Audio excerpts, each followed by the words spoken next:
দিকে নখ তোলার আগে আয়নায় নিজেদের চেহারা দেখুন, না হলে কিন্তু ওই নখ আমরা কেটে দেব।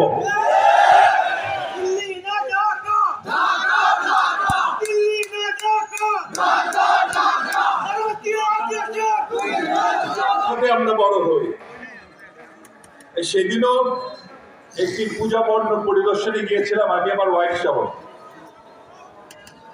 তো সেখানে ওই ওদের আরতি দেওয়া দেখে আমার ওয়াইফেরও ইচ্ছে হলো সেও আরতি দিবে। এরপর সে আরতি দেওয়া শুরু করলো। এরপর হিন্দু ভাই বোনরা তাদের আরতি বন্ধ করে তারা আরতি দেখা শুরু করলো। এটাই তো আমাদের ইতিহাস, ঐতিহ্য। এদের হিন্দু ভাই বোনদের যে পূজা পার্বণ হয় সেখানে দেখা যায় যে হিন্দু ভাই বোনদের চেয়ে মুসলমানরা বেশি থাকে। এইভাবেই তো আমরা বড় হয়েছি। আমরা দেখেছি মানে হুজুররা টুপি পরে মন্দির পাহারা দিচ্ছে, কিন্তু ওই দেশে তো আমরা পুরোহিতদের মসজিদ পাহারা দিতে দেখি না। আমাদের দিকে আঙ্গুল তোলেন, বলেন আমাদের দেশের সাম্প্রদায়িক সম্প্রীতি নাই। আমরা তো ভাই এই দেশে থাকি, আমরা তো এমন কিছু দেখি না। দেখেন এখন কিছু হিন্দু আছেন যারা আওয়ামী লীগ করেন, আবার কিছু বিএনপি করেন। আওয়ামী লীগের দুষ্কর্মের জন্য যদি কারো কোনো সমস্যা হয় এর দায়িত্ব তো আমাদের। সারা বাংলাদেশের জনগণ আওয়ামী লীগের উপর খেপা, আরে ভাই জম খেপা। সুতরাং কোন হিন্দু ভাই যদি আওয়ামী লীগ করেন সেটা ভিন্ন বিষয়, ওই বিষয় না।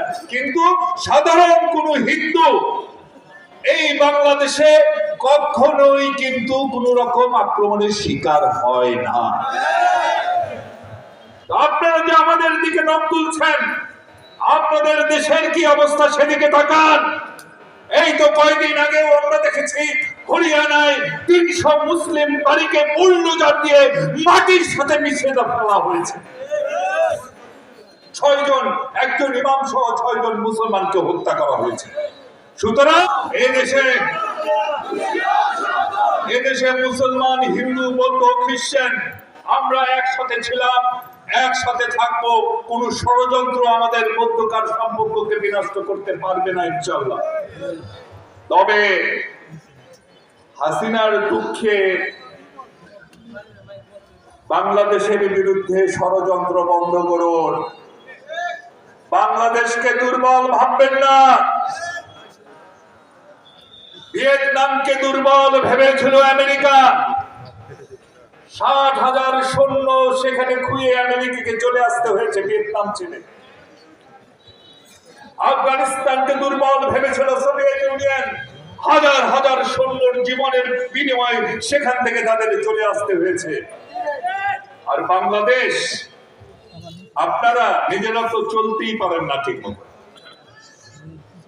না খেয়ে থাকে।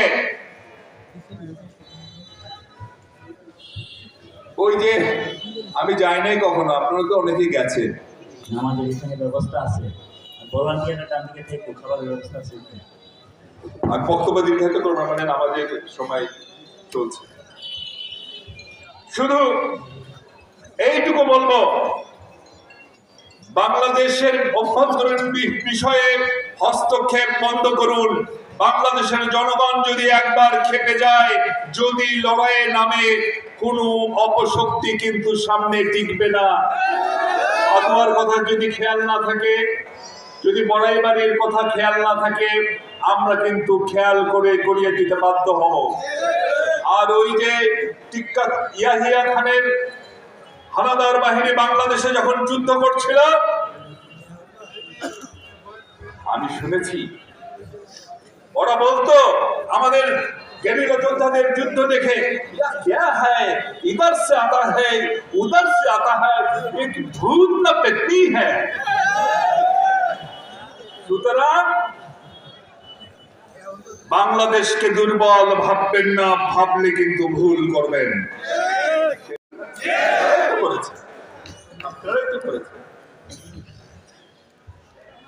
সুতরাং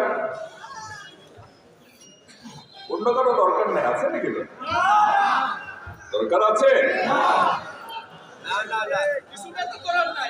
হ্যাঁ,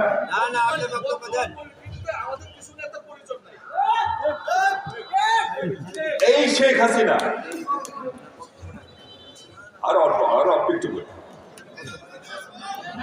এই শেখ হাসিনাকে আশ্রয় দিল কে?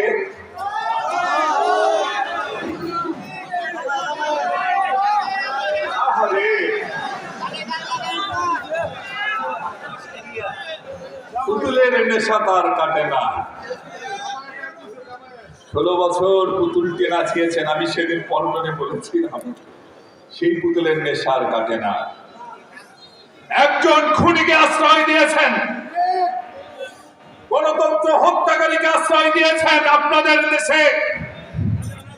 আমরাও যদি এখন আপনাদের দেশের খুনিদের আশ্রয় নেই, বিষয়টা কি দাঁড়াবে?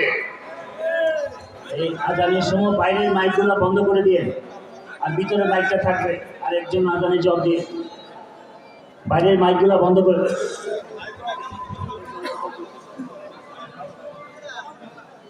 আর ওই যে বড় বড়